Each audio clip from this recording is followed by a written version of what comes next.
Olá a todos, eu sou Everton de Oliveira, o professor Água do Instituto Água Sustentável. Vocês acompanham o nosso trabalho, a gente sempre traz pessoas que trabalham com água com amor, com paixão, que fazem o nosso mundo hídrico ser um mundo melhor. Então tem muita coisa para fazer pela frente, se você está assistindo, participe, estude água, porque nós temos muita coisa para fazer e quanto mais gente entender do assunto, melhor vai ficar o nosso planeta e, em especial, o nosso país, que tem bastante água e que a gente sabe que está sendo relativamente maltratada na nossa sociedade aqui. Então, essa é a nossa intenção e a gente sempre traz, então, pessoas que podem colaborar com isso. E hoje, não menos, nós trazemos o Hélio Suleiman, um grande amigo. Ele tem graduação em Engenharia Civil pela Fundação Educacional de Barretos, mestrado em Engenharia Urbana pela Federal de São Carlos. Ele é atualmente o diretor-presidente da FABAT, Fundação Agência da Bacia Hidrográfica do Alto Tietê, aqui em São Paulo. Ele tem experiência na área de engenharia civil, com ênfase, claro, em hidráulica, não podia deixar de ser. Vamos lá, Hélio, bem-vindo, é um prazer ter você aqui com a gente, muito legal, a gente vai ter um bate-papo aqui. Conta logo a sua trajetória, para quem não te conhece, saber de onde você veio, como é que você chegou onde você está, por favor.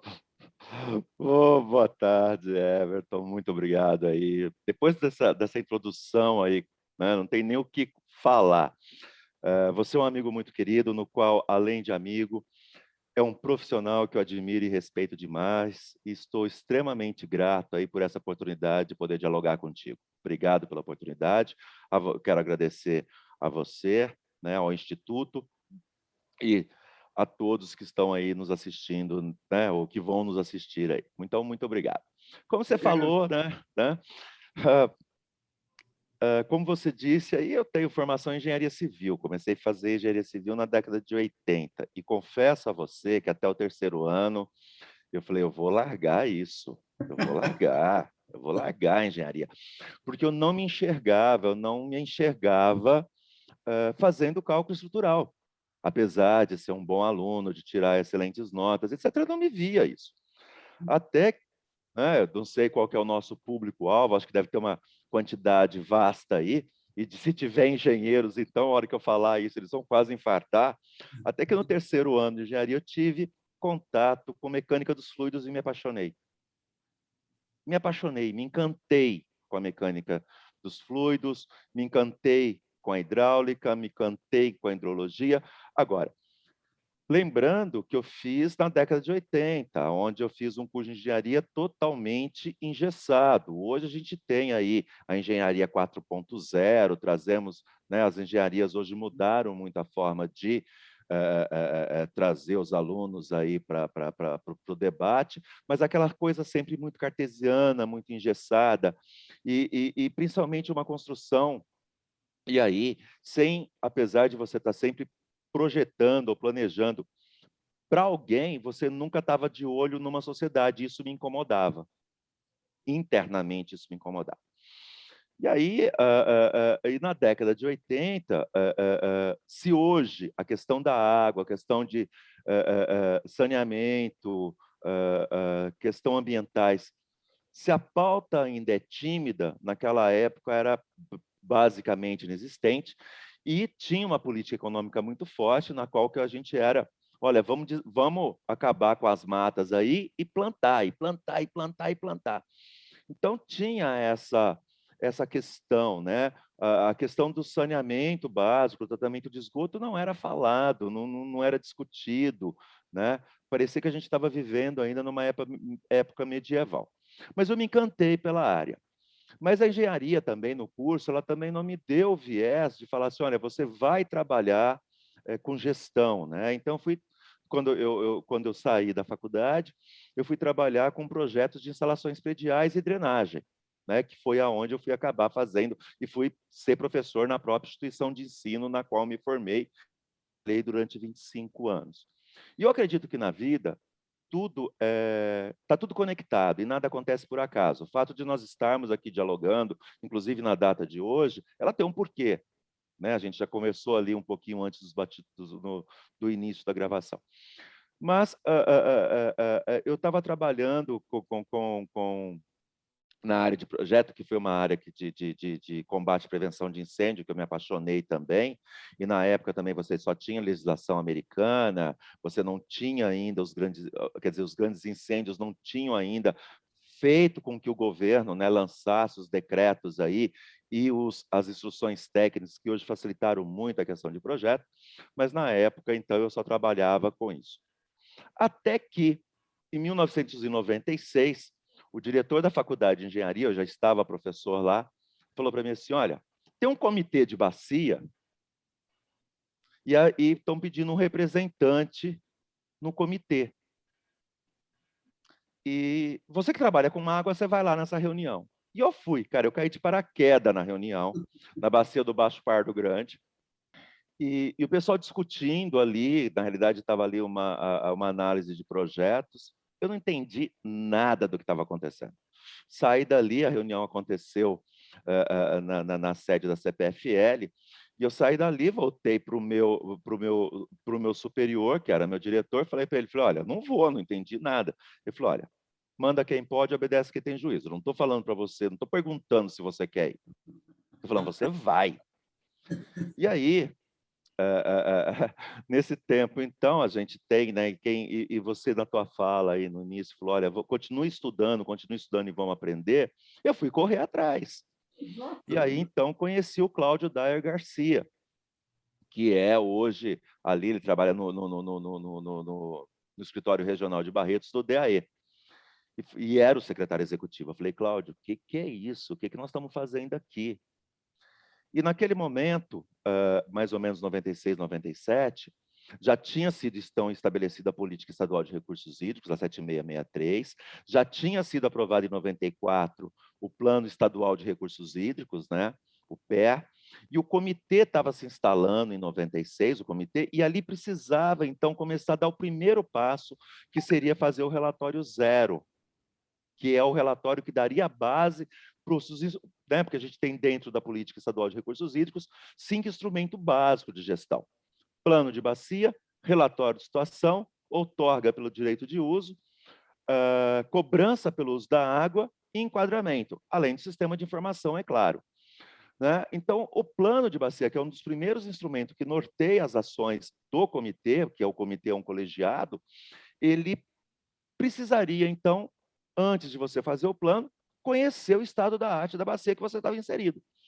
E aí a faculdade de Lins tinha ganho o edital, na época o diretor lá era o professor Casadei, Valdemar Casadei, que já tinha sido superintendente do DAE, é um ícone, né? Foi prefeito e tal, e ele chegou e falou, vocês vão me ajudar a fazer o plano de bacia. Confesso, o relatório zero, confesso para você que eu fui pau-mandado durante a pesquisa.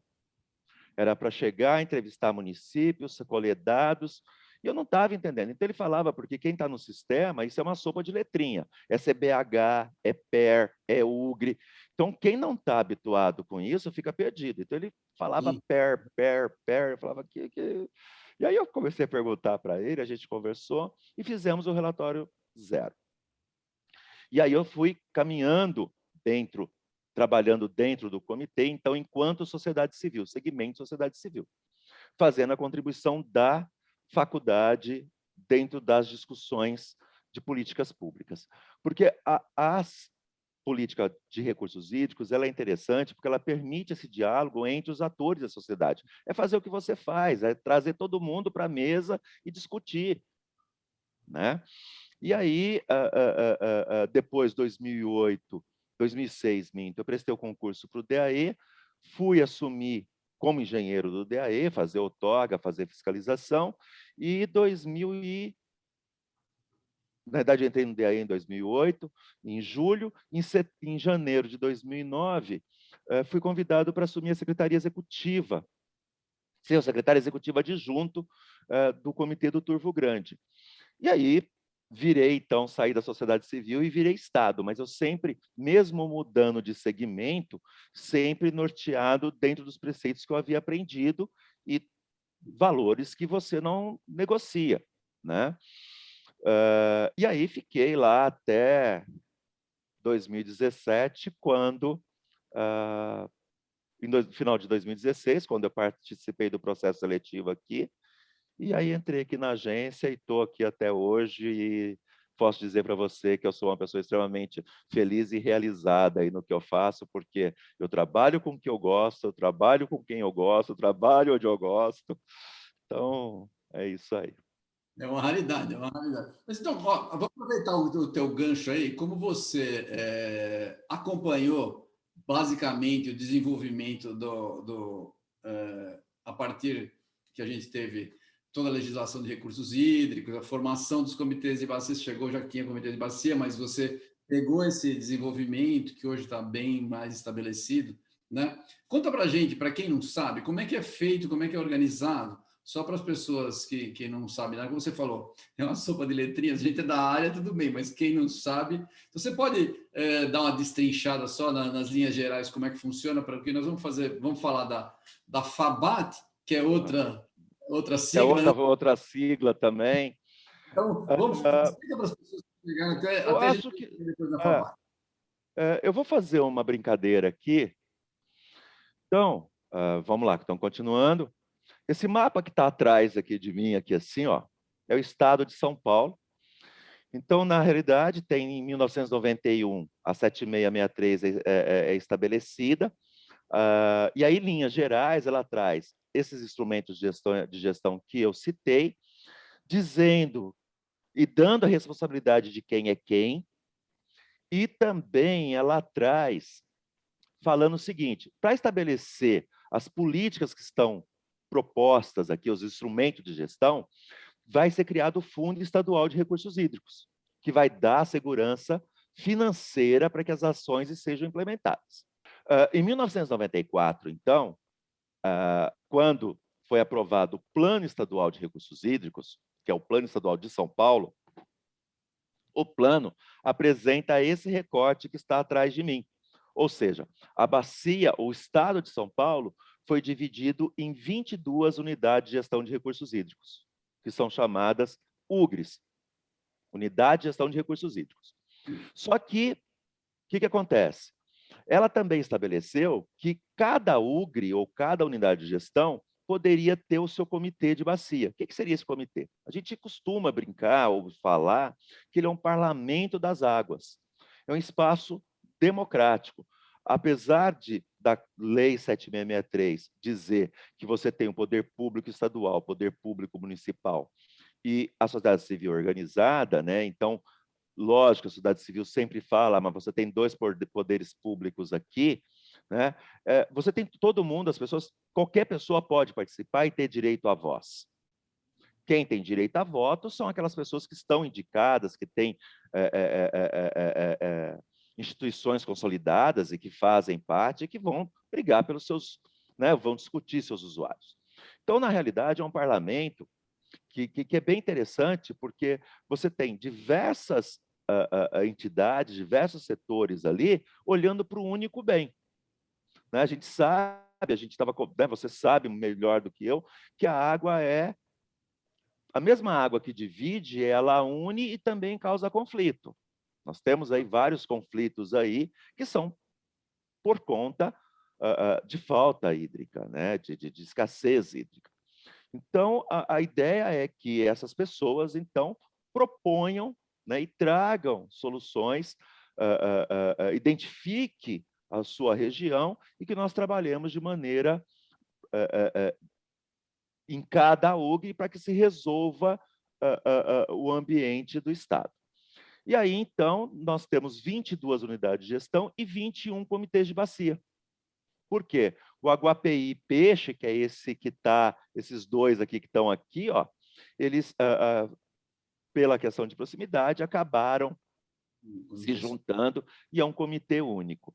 Então, hoje, dentro do plano estadual, então, cada comitê tem o seu plano de bacia, aonde você tem o diagnóstico e você coloca ali quais são os investimentos. Por exemplo, nós temos aqui o nosso plano de bacia que foi aprovado em 2018, ele tem 95 ações, 55 bilhões de reais. Ah, mas isso tudo é com dinheiro do FEHIDRO, do Fundo Estadual de Recursos Hídricos? Não. Você tem a negociação, você tem sentar com os outros atores e falar, ó, precisa fazer isso, quanto que você vai investir, quais são os seus comprometimentos, como que você vai fazer a alocação desses recursos, qual que é a meta.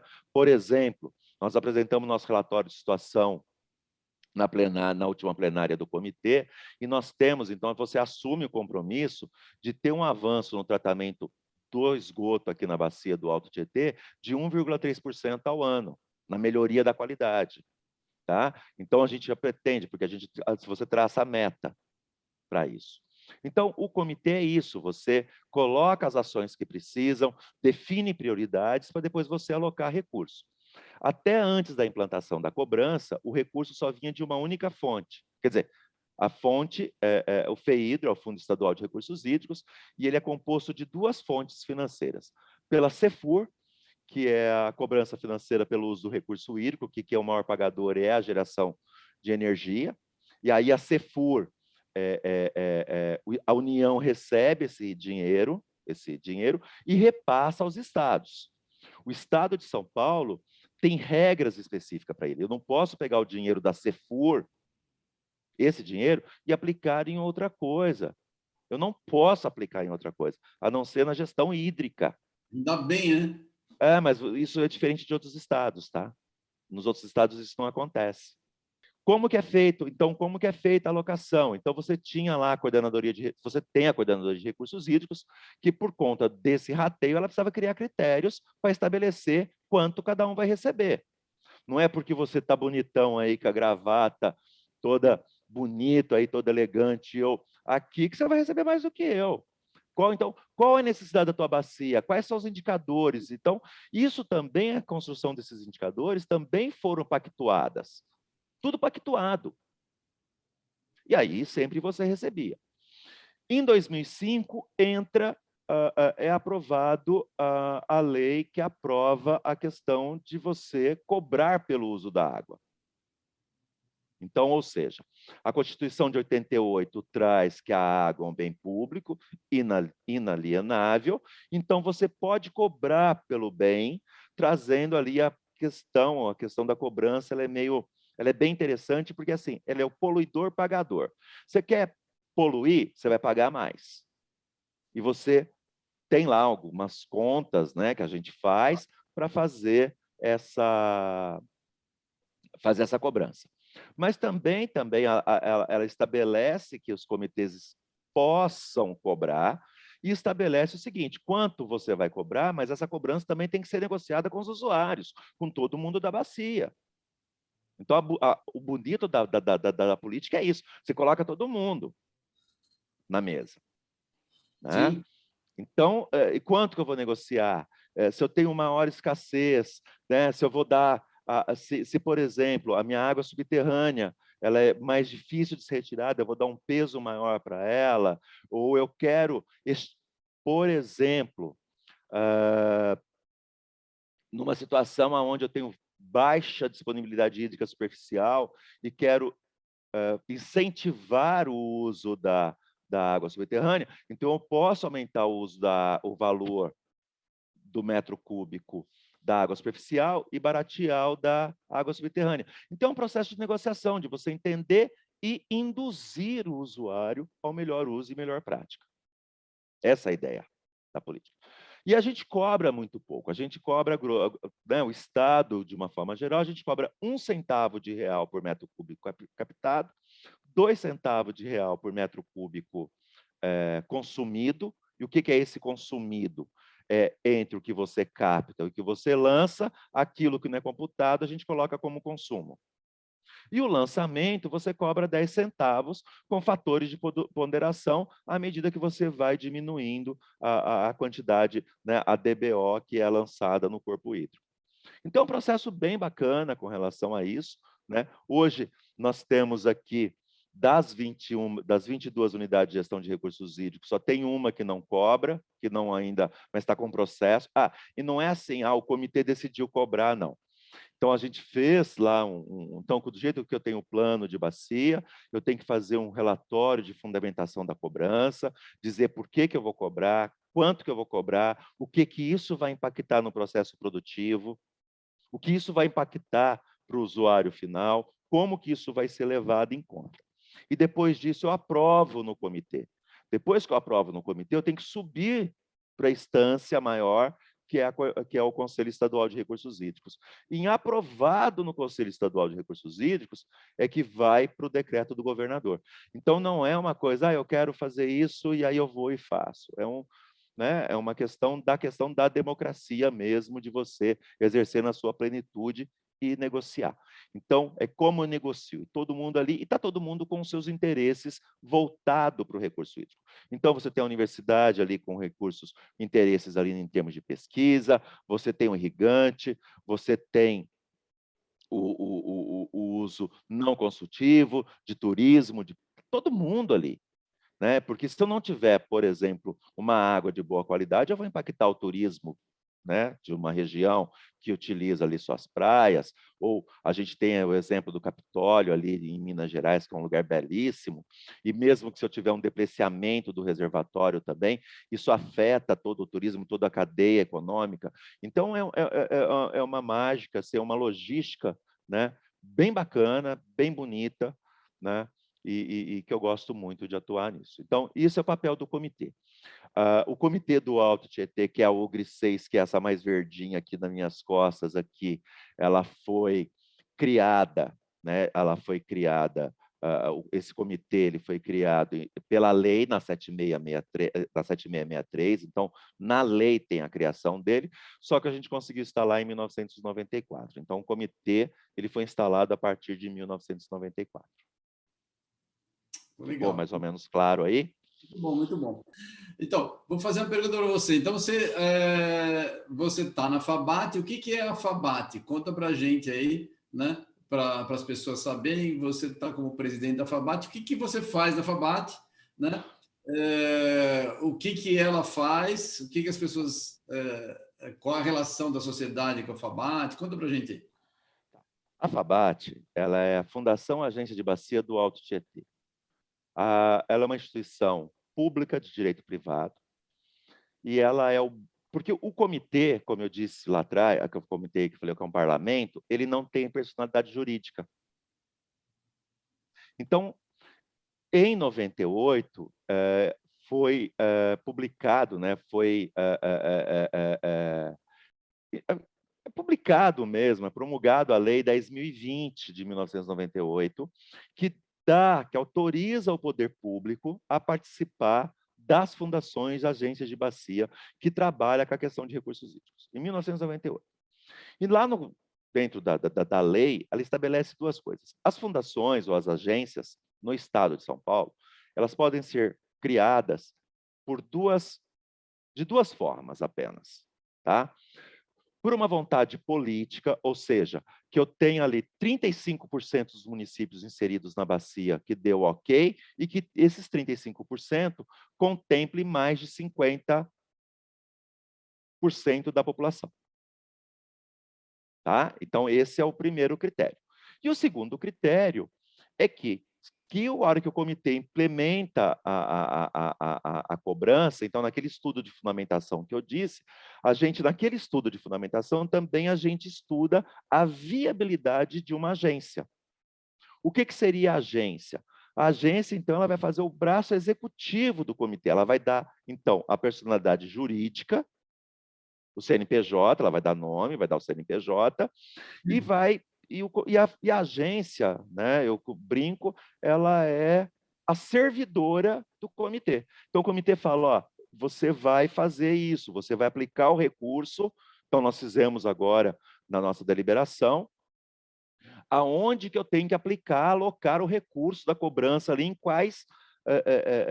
quais ações que estavam descritas no meu plano. E eu tenho que fazer meios de que isso aconteça. Então, entre as atribuições nossas, é dar apoio, apoio financeiro, técnico, né, viabilizar e economicamente ao funcionamento do comitê. É isso que nós fazemos. Né? E aí você visualiza. Então, o que acontece? Como que a gente trabalha isso e como que a gente define as prioridades? Então, eu disse que eu tenho o plano de bacia. O plano de bacia ele é revisto a cada 4 anos. E eu estou tocando muito nele, porque quando eu entrei aqui, nós começamos a fazer o plano, e aí, por total desconhecimento sobre questão de água subterrânea e o uso da água subterrânea aqui no estado de São Paulo, a água subterrânea não entrou no meu planejamento, Fora. não entrou no meu plano, ele está fora. Ele ficou fora. Né? E depois é uma outra coisa que nós podemos conversar no futuro. Mas, o que acontece? Então, eu tenho um plano de bacia, que eu revisei agora, terminei em 2018, e sempre isso eu tenho um relatório de situação. Né? Esse relatório de situação ele está lá na nossa página, né? Comitê de Bacia, www.cbht.sp.gov.br. Vocês vão lá procurar, tem relatório de situação de todos os anos e o plano. O que acontece no relatório? O relatório ele é um retrato do ano anterior das ações que foram feitas. Então, na hora que eu falei que nós temos a meta aí de atingir o esgoto, né? Porque a gente fez um cálculo, falou, olha, nós estamos melhorando nosso tratamento de esgoto em 1,3%. Então, vamos estabelecer essa meta para o próximo ano. Então, você analisa os dados que você tem, negocia, né, com quem é responsável por isso e fala, ó, você consegue cumprir? Consigo, então vamos colocar isso no nosso plano. Né? E aí eu tenho recurso hoje, eu tenho duas fontes de cobrança, eu tenho duas fontes que entram para mim que eu tenho que aplicar nas ações. Então, por lei, eu só posso aplicar o recurso das duas fontes que eu tenho, que é CEFUR e cobrança, naquilo que está dentro do meu plano e no meu PAPI, que é meu plano de aplicação e plano de investimento. Qualquer outra coisa que eu fizer fora disso, eu estou errado. Então, é isso que a gente faz aqui. Então, analiso o que está acontecendo, tenho câmeras, tenho várias instâncias, a gente debate isso, traz para o pessoal, traz o princípio da transparência, da legalidade, da moralidade, fala, ó, nós precisamos fazer isso, como é que nós vamos fazer agora? E aí você tem que fazer um outro papel, que aí é o meu papel, então, enquanto gestor, que é de fazer as articulações políticas. Né? Quando eu falo articulação política, não é eu me articular politicamente com alguém, é eu me articular com você, eu me articular com outros players e trazer parceiros para que a gente, junto nós possamos nos fortalecer e agir dentro daquilo que a gente se propõe. Né? Então, o meu papel hoje dentro da agência é esse. Eu tenho uma equipe que é pequena, porque, como eu disse, eu tenho um poder público, então eu presto conta para o Tribunal de Contas, para eu abrir concurso aqui eu tenho que pedir para o CODEC, eu não tenho autonomia. E no estado de São Paulo existem 3 agências. O PCJ, que é mais conhecido, até por toda a história que ele tem, e nós, e o Médio Sorocaba. Por que o PCJ, né, aí é uma visão extremamente pessoal, por que nós não avançamos? Porque nós começamos, penso eu, de uma maneira errada. Porque a nossa instalação, então, em 98, quando sai a 10.020, que autoriza o governo, e aí nós usamos a primeira regra. Os municípios quiseram fazer. Então, não tinha sustentação econômica financeira, ou seja, quem me dava a sustentação econômica financeira da agência era prefeituras. E se você olhar o meu estatuto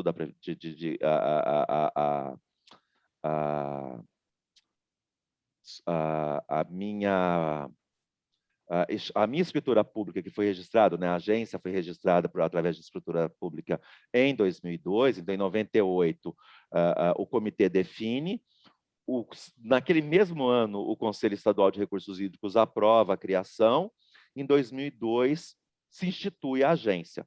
Se você olhar, tinha lá, se eu não me engano, acho que 13, já perdi o número da conta, mas eram 13 municípios ali. São Paulo representava o maior valor, tinha município que dava ali R$1. E, por conta dessa formação, tá, houve um distanciamento entre a agência e o comitê. Apesar do comitê, da agência, ter a obrigatoriedade de fazer ser o órgão técnico, ele ficou apartado. Não havia, quer dizer, não houve a interlocução ou a ligação com relação a isso. 2005, então, sai a lei de cobrança. 2010, a gente aprova o decreto da cobrança aqui na bacia do Alto Tietê. O primeiro boleto de cobrança a gente lança em abril, se eu não me engano, de 2014. Só que eu também não podia usar o recurso, né? Então, assim, só para quem estiver nos ouvindo poder entender, é o seguinte: vamos supor que eu arrecadei R$1 milhão da cobrança. Então, 900 mil eu tenho que aplicar nos meus, no meu plano de bacia, em ações que estão previstas no meu plano. Eu posso pedir até 10%, ou seja, eu posso pedir 100 mil para meu custeio. O que está meu custeio? Aluguel, pagamento de pessoal, telefone, minhas despesas. Isso ano. E como que é feito isso? Então, em outubro de cada ano, eu tenho que apresentar um plano de trabalho para o ano seguinte, com valores e metas a serem alcançadas, ver quanto que eu preciso, aí eu vou no comitê no final do ano e falo, ó, a previsão de arrecadação é tanto, eu preciso de tanto. Vocês topam? Topam, aprova e vem. Em abril, eu presto conta do ano anterior. Ok? Então, é assim que a regra funciona. É assim que a regra funciona. E aí, o que aconteceu? Em 2014, na Lei 10.020, que cria a agência, minto, não é na Lei 10.020, não, na 12.083, que estabelece a cobrança, ela fala para você o seguinte: ó, Alto Tietê, você tem áreas de mananciais, você tem 50% do território, mais de 50%, 50,5% do seu território em áreas de mananciais. Você tem que proteger esse território. E, para isso, você precisa ter o que a gente chama de leis. Né? Então, você tem a lei da Bili, lei da Guarapiranga, você tem as leis das APE, a Área de Proteção de Mananciais, APRMs. Né? E enquanto você não tiver todas as leis aprovadas, você não põe a mão no dinheiro. Então, em 2014, a gente arrecadou e não pôde usar. Então, eu começo a usar, aplicar o recurso, né? O comitê, então, começa a usar e aplicar o recurso a partir de 2015. Então, fez também, a lei foi interessante, porque ela falou, corre para agilizar. Então, ela foi como indutora ali. Muito legal essa história. Oh, vamos falar, você está como presidente já há 4 anos, muito bom. Em 2017, você deu uma entrevista lá no Sistema Integrado de Gerenciamento de Recursos Hídricos do Estado, e você mencionou que gostaria de ajudar a FABAT a chegar a um outro patamar, fazer uma entidade modelo de gestão, né, e referência nacional. Você acha que você está no caminho? Conseguiu? Conta aí as dores e os prazeres. Everton, sinceridade, outro dia eu brinquei, né? Outro dia alguém falou isso para mim, eu falei o seguinte: promessa cumprida. Quem conheceu a agência aqui no passado, hoje a gente tem um corpo. Eu qualifiquei, é aquilo que eu falei, quando eu entrei aqui, eu não podia mexer em ninguém. O que eu fiz? Entendi as potencialidades, as qualidades das pessoas, coloquei cada uma nas suas caixinhas, qualifiquei. Então, hoje eu tenho uma equipe técnica aqui de ponta, excelência, que a gente discute, por exemplo, a gente estava... então, assim, a gente discute revisão da Lei de Proteção de Mananciais, sabe, o pessoal está em... Tem uma... Vou fazer um parênteses aqui, eu tenho uma pessoa muito querida em Barretos, que é o professor Roberto Gatso, que ele fala da diferença de fazer ovos com bacon, né? Que é a diferença entre estar comprometido e envolvido. Né? Então, ele fala, qual que é a diferença entre você estar comprometido e envolvido com as coisas? Né? Então, vamos fazer ovos com bacon. Na realidade, quando você faz isso, você precisa do ovo e do bacon. A galinha está comprometida, mas o porco está envolvido no processo, porque é ele. Entendeu? Então, assim, ela está comprometida, ela vai lá, fornece o ovo, está tudo certo, agora o porco dá o sangue. E aí, então, assim, eu tenho uma equipe aqui que me apoia muito, eu falo para você o seguinte, eu não consigo, se eu falar para você, não é eu trouxe, nós trouxemos para outro patamar, sim. Eu consigo dialogar porque você me perguntou quais eram os maiores desafios. Eu fiz uma colinha aqui, porque eram tantas, né? Então, o que acontece? Quais eram os principais desafios que eu encontrei aqui? Falta de conhecimento. As pessoas não se comunicam. Falta de conhecimento e comunicação, né? A questão, como eu disse, pela própria criação, você tem aquelas questões de espaços políticos partidários que é um horror quando você traz isso para dentro do diálogo e do debate. Eu tenho uma aí é um outro problema, que esse é o calcanhar de Aquiles, eu tenho a dependência financeira de um único usuário. 80% do que eu arrecado, 89% do que eu arrecado é de um único usuário. Um único. Na minha base de dados da cobrança, eu tenho 3.000 usuários que não me dá a sustentação financeira que esse único do saneamento me dá. Eu dependo dele. Eu dependo dele. Tem uma dependência da bacia crítica das bacias vizinhas. E a gente não se conversava. O Alto Tietê, até por toda a complexidade da bacia, por toda a importância da região metropolitana, por todo, né, ele aquela coisa, eu não me relaciono, as pessoas que têm que vir até mim, era essa visão. Isso também é uma visão extremamente particular, não é uma visão institucional. Então, naquele momento, então, esses desafios. Então, como eu me aproximar, por exemplo, né, nós estávamos na revisão do Cantareira, da outorga do Cantareira. Então, ou seja, precisava fazer uma articulação muito bacana também com o PCJ.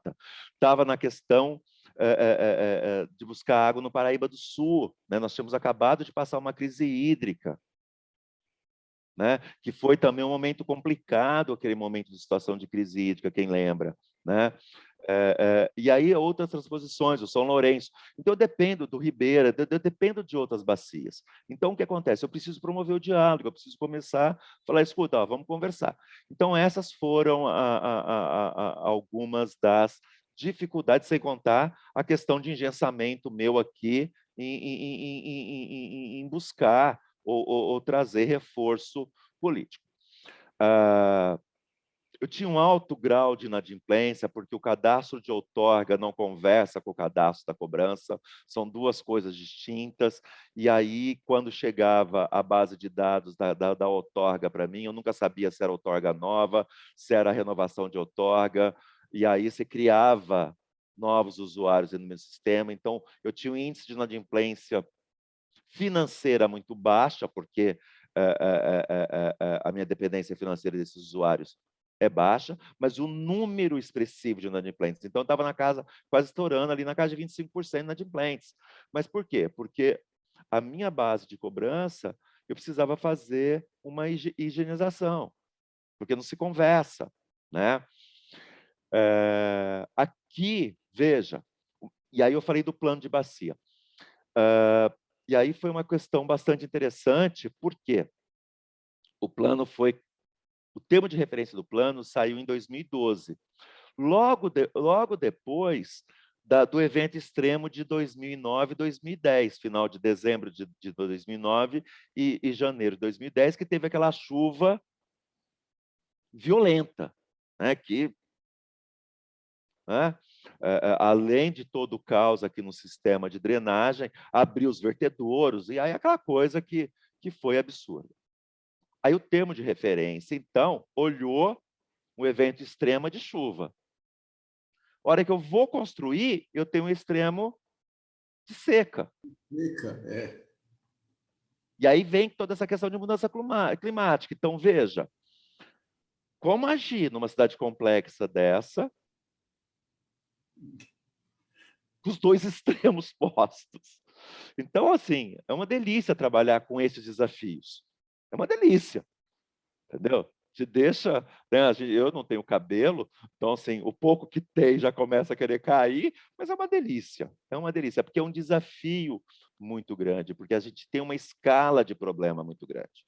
Além do que, não só interno, mas da água que eu entrego no médio Sorocaba, que é a bacia irmã minha aqui, ali em Salto, numa primeira cheia, é um volume grande de resíduo que vai.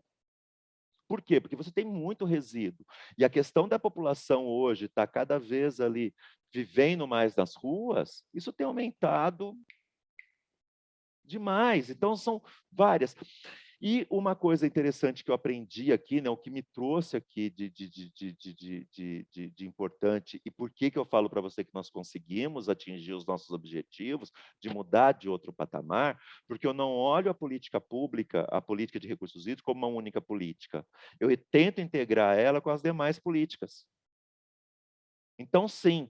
Então, hoje eu consigo dialogar, a gente consegue, sabe, estar ali. Não falo para você que a gente quer ser modelo de gestão de referência, porque eu acho que naquele momento eu devia estar muito empolgado, mas, assim, estar junto com as pessoas e fazer com que a gente possa ter um debate, um diálogo aberto, um diálogo limpo e trazer todo mundo na mesma régua do conhecimento. E se precisar voltar para a gente crescer novamente, a gente volta tranquilamente. Então, hoje eu fico muito feliz porque grande maioria não conhecia. Eu vou ser sincero, eu estou no sistema desde 1996. Eu conheci o Comitê do Alto Tietê, não conhecia a agência. Hoje você fala no comitê e você fala na agência, todo mundo conhece. E o que é mais bacana, que não é o Hélio conhecido, é a agência. A gente trouxe isso no âmbito institucional. Eu não personalizei isso. Né? Isso é bacana, então. Então, a gente tem trabalhado bastante. Eu acho que consegui, sim. Estou bem satisfeito. Mas não posso falar que eu consegui, porque senão daqui a pouco eles falam, ó, já está muito tempo Tem aqui, você mais, tem sai. mais. Mas é bom ter Porque desafio. Você falou, muito bom.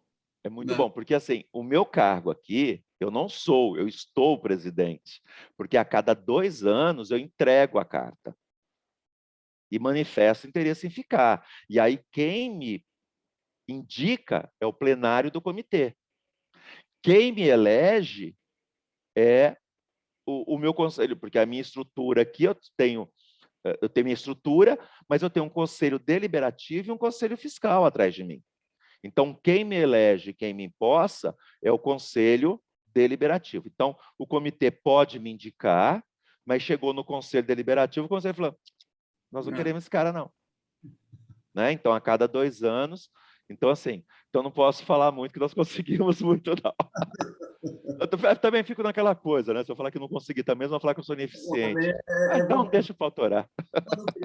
não criar zona de conforto, senão a gente relaxa. É bom ter uma pressãozinha. Exatamente. Né? Isso que eu vou perguntar para você, você mencionou aí numa das suas falas, a água subterrânea. Na bacia do Alto Tietê, as pessoas tendem a minimizar a quantidade de água subterrânea, porque o pessoal pensa, olha, aqui não tem água, nós não estamos no Guarani, aqui sempre a gente compara com o Guarani, que é aquela imensidão de água, e aqui em São Paulo, no Alto Tietê, não tem o Guarani. Mas o uso de água subterrânea está longe de ser desprezível, né? As pessoas não enxergam direito e até você mesmo falou, não estava nem dentro Não, não da, tá. da agência, né? Então, como é que a gente faz para melhorar isso daí? Qual é a sua opinião?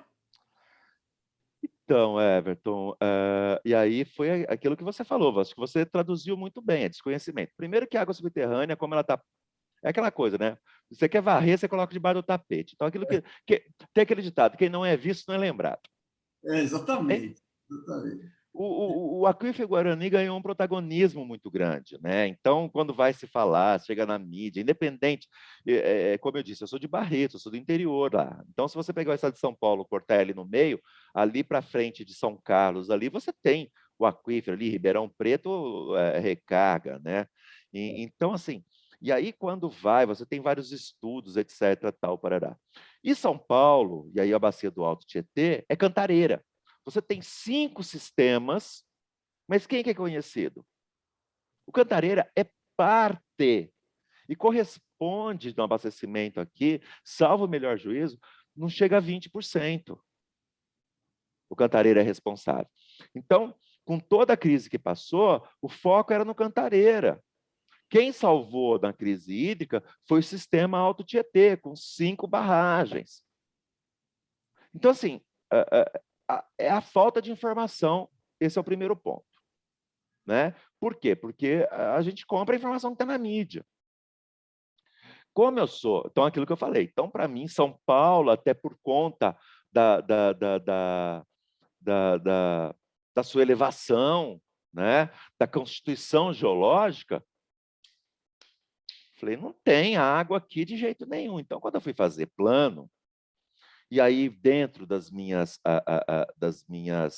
meu organograma do comitê, das outras instâncias que eu tenho, eu não tenho uma câmara, não tinha uma câmara técnica de água subterrânea. E aí eu coloquei o plano para debate, tal, parará. E assim, e lembrando que, né, até então, eu tenho um grande amigo, quer dizer, o Irata fez um grande trabalho para nós lá em Rio Preto, quando eu fui secretário executivo do Turvo, secretário executivo adjunto. Tem um grande amigo que é o Zé Luiz, que é outro grande ícone e conhecedor de água subterrânea, mas o tema não foi, não está pautado no meu plano. E aí, até por conta dessa, né, que eu acho que que a gente, voltando no nosso conversa e dentro daquilo que a gente acredita dos nossos valores e missão aqui, o Zé me procurou. Hélio, precisamos... Minto. Na realidade, naquele teu evento que nós fomos parceiros, aquele evento foi literalmente divisor de águas na minha vida. A hora que trouxe alguns números, eu falei, que é isso? Como é que era aquele evento? Eu não lembro o nome dele agora. Como é? O Simas, que Ah, você participou. O Simas, que foi aqui na FEComércio, aqui em São Paulo. Né? isso, exatamente. A hora que eu olhei aquilo, né, trouxeram números ali, teve na própria tua apresentação, né, dos postos otorgados e os não... Eu olhei aquilo lá que eu vi o vazão explotar, falei, o que é isso? Aí liguei para o Zé. Cadê essa água, né? Cadê essa água que eu não Cadê essa sabia? água? Minto de novo, não liguei para o Zé, não, liguei para o Irata. Liguei para o Irata. Aí o Irata me recebeu, o Irata é um gentleman, né? Aí o Irata me recebeu, aí o Irata me deu uma explicação. Eu falei, Irata, mas como? E aí, nesse momento, teve essa conjunção do Zé Luiz, falar assim, olha, toda a questão de água subterrânea é atribuição do Conselho, do Conselho Estadual. Conhece o Ricardo Irata, já foi entrevistado pela gente aqui, né? Ele é da USP. E o Zé Luiz Albuquerque é do IPT. Ele vai ser o nosso próximo entrevistado, vocês também vão ver, só para as pessoas saberem. Desculpa, Edson. Não, beleza, ótimo. E tem também o Matheus Sim. Pinonato. Né? E aí essas pessoas vieram e me deram, certo? Pegaram, assim, me tiraram da treva, né? Me tiraram das trevas. Aí eu falei, bom, vamos, Zé, então propõe como funciona uma câmara técnica, eu sou leigo nisso. E aí nós estabelecemos a criação da Câmara Técnica.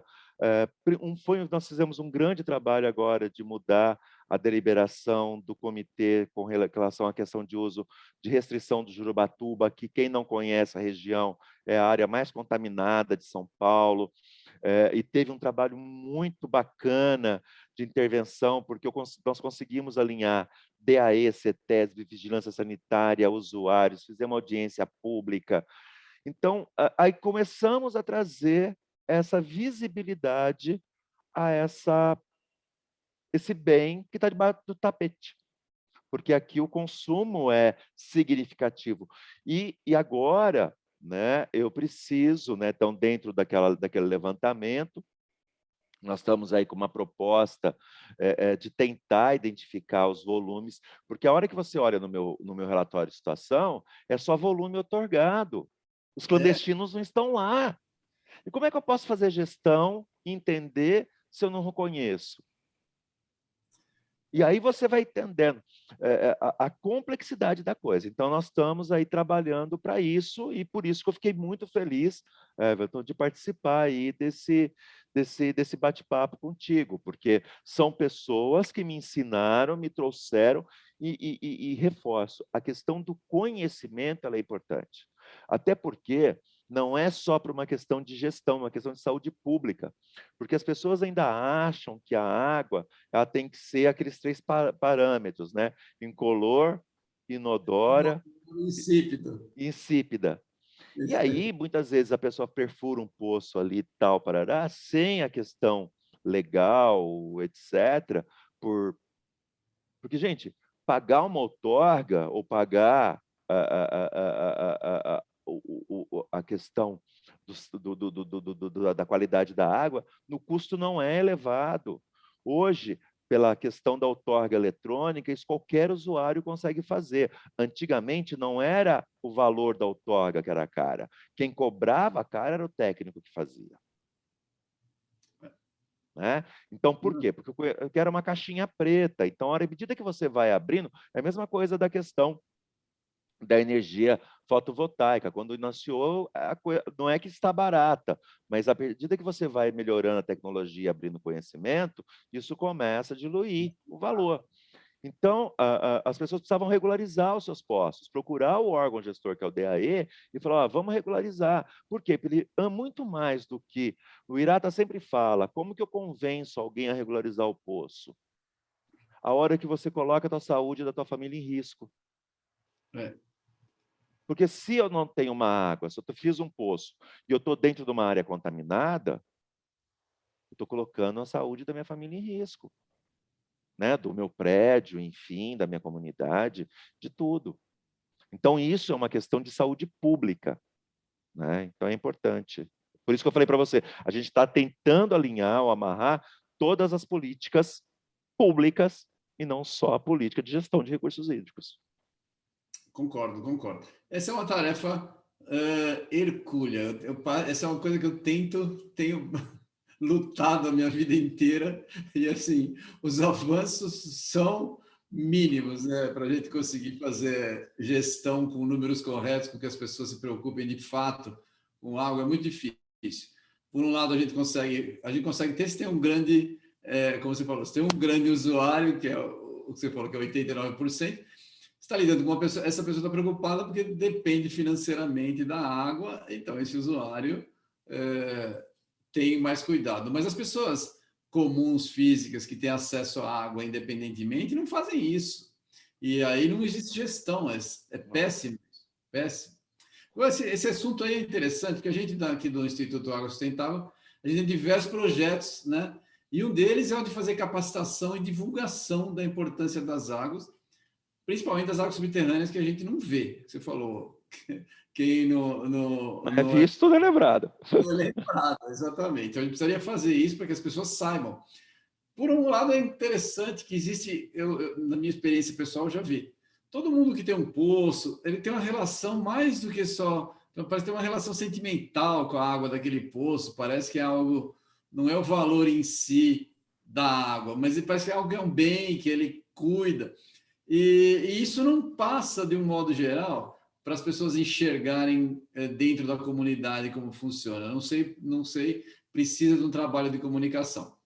Então, a gente tem esse trabalho e a gente faz, ao longo dos anos, uma divulgação e tem algumas ferramentas. Você acha que a gente consegue trabalhar junto com a FABAT para a gente conseguir algum avanço nessa luta em glória? O Everton, a gente já conversou algumas vezes, eu acho que isso é importante, é fundamental. O que a gente precisa construir é formas de trabalhar em conjunto e de construir essas parcerias. Por quê? Porque, como eu disse, eu tenho aquelas limitações que a gente tem que trabalhar. Mas eu acho que é extremamente importante isso. Eu tenho que fazer algo palatável para que a sociedade entenda e leve isso para as pessoas de uma maneira, né? Você aí, por exemplo, você pediu para eu voltar, explicar o que era as unidades, você explicou quem é o Irata, quem é o Zé Luiz, né? Então, ou seja, porque de uma certa forma a gente começa a conversar entre a gente, isso para nós é arroz com feijão. Exatamente, é o dia a dia. Né? E aí você agora, a tua sensibilidade de falar, olha, né, que é a professora Água mesmo, falou, olha, vamos trazer isso aí, né? Então, realmente a gente precisa criar esse mecanismo para nivelar todo o conhecimento e começar a construir dali para frente. Senão, as coisas ficam muito assimétricas. Né? E eu espero que a gente consiga fazer e encontrar mecanismos que a gente possa atuar em conjunto. Seria, para mim, na realidade, Já disse isso para você em várias vezes, que para mim é um prazer e um sonho aí realizar. Por quê? Porque nós temos o mesmo olhar, nós temos os mesmos valores, nós temos as mesmas missões. Então, nós temos muito mais situações que se convergem do que se divergem. Sem Né? dúvida. Sem dúvida. Então, temos muito mais coisas em comum. Então, sim, né, o que a gente precisa fazer é sentar e buscar mecanismos de como fazer. Né, de como fazer isso de maneira, né, de maneira que as pessoas possam entender e levar isso para a coisa. E aí, dentro dessa questão da comunicação, eu tenho a Câmara Técnica de Educação Ambiental, que aí eu acho que eu preciso envolver a Câmara Técnica, porque as pessoas não entenderam ainda que a educação ambiental ela é um princípio basilar extremamente importante. E aí o comitê também não entendeu isso. Ele acha que, né, assim, as ações de comitê de educação ambiental, porque a gente está muito voltado em obras, né? Mas, porque, na realidade, a educação ambiental, a informação, ela não é o que dá uma resposta rápida, ela tem um tempo. Então, nós precisamos amadurecer isso. Então, uma das coisas, talvez uma estratégia que nós precisamos traçar, é falar para as pessoas o seguinte, ó, baixa a tua ansiedade. Você não vai ter resposta agora. Isso é de longo prazo. Claro, é educação. Não É, é, fala, é educação. Educação você não consegue para amanhã. Não funciona assim. exatamente. Começou Então, conversando de estudar, né? É exatamente isso. Você quer melhorar, vai ter que estudar, vai ter que aprender, começar com as crianças. Se as crianças se conscientizam, aprender o tema fica muito mais fácil. Ela tá pensando no assunto, ela vê a água, ela vai pensar, ela vai falar com o pai, vai conversar, a comunidade se envolve, né? A gente tem uma necessidade de fazer isso. Eu conversei com a Marília, a secretária lá de Minas, né? Que é outra colega a da. Marília é sensacional, ela é maravilhosa. E ela falou exatamente, ela falou, olha, a gente tem aquela noção de que a água, né? É a cultura da abundância, né? Aqui, principalmente no Sudeste aqui. O cara acha que sempre viu água na vida, ele acha que aquilo é um bem dado, acabou, não tem preocupação. E já não é mais assim faz tempo, né? Não. Não é mais assim faz tempo. Então, a gente precisa trabalhar essa cultura e isso envolve educação e comunicação. Mas, o Everton, eu amo a Marília, né? A Marília é uma mulher inteligentíssima, engajada, e ela teve à frente do IGAM há muito tempo, agora está como secretária. Isso. Mas você sabe que uma das coisas que eu acho que a gente precisa pensar também, estou pensando alto aqui, né? Estou conversando com um amigo, e vou trazer uma experiência que recentemente eu tive aqui. E dentro dessa tua fala, quando a gente eu acho que falta, que eu acho que essa pandemia ela veio para nos ensinar e a gente acabou não aprendendo, que é empatia, né? Eu acho que é uma palavra aí que o pessoal não consegue entender, ou seja, eu entender o outro. Eu preciso entender, eu preciso estar no lugar do outro. Tem um representante aqui no comitê que ele sempre veio de uma forma muito pesada, sempre bateu de uma forma muito pesada. E eu nunca entendi, né? Eu sempre olhei, né? Eu não estou discutindo a forma, eu estou discutindo eu não entendia, né? Aí um dia ele veio tomar um café comigo aqui, ele foi me contar a história dele.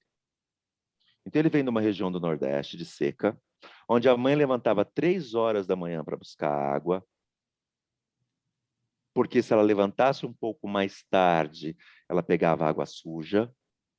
Ele teve 12 irmãos, 10 faleceram, e ele acredita que é por conta de água contaminada, enfim. A gente sabe, então você pega lá na literatura medieval, o povo bebia vinho e cerveja, por quê? É, É porque ele era cachaceiro? Não, porque o fermento matava a bactéria, né? E aí você começa a entender o tanto que ele briga por conta disso, quer dizer, briga no bom sentido, porque ele fala, o meus valor. pares, né, tá... E aqui a gente... Você entendeu? E aí eu falei, aí eu entendi, eu falei, gente, ele está correto com relação a isso, ele está certíssimo com relação a isso. É exatamente isso, é o valor. Mas a gente precisa... Mas a gente... valor, como qualquer coisa que não é, que é inata, a gente aprende.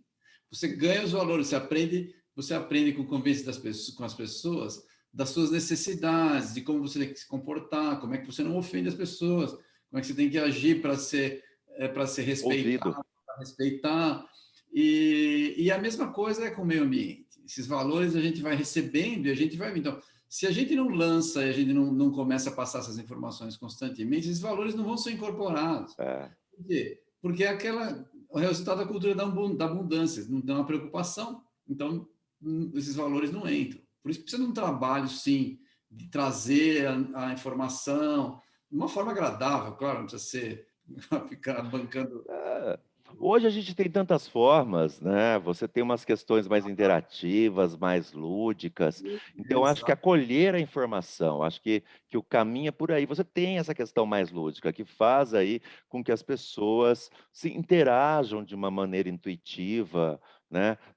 O ensino, ele não precisa ser chato na base da palmatória, né? Ele tem que ser prazeroso. Para você assimilar, ele tem que ser prazeroso. Não, eu concordo, eu concordo. E outra, a água está na vida da gente. Se a gente aprende a olhar com um olho mais crítico para ela, entender como é que funciona, é muito mais fácil de cuidar. Muito mais fácil, porque aí as pessoas pensam, né? Não tomam atitude intempestiva.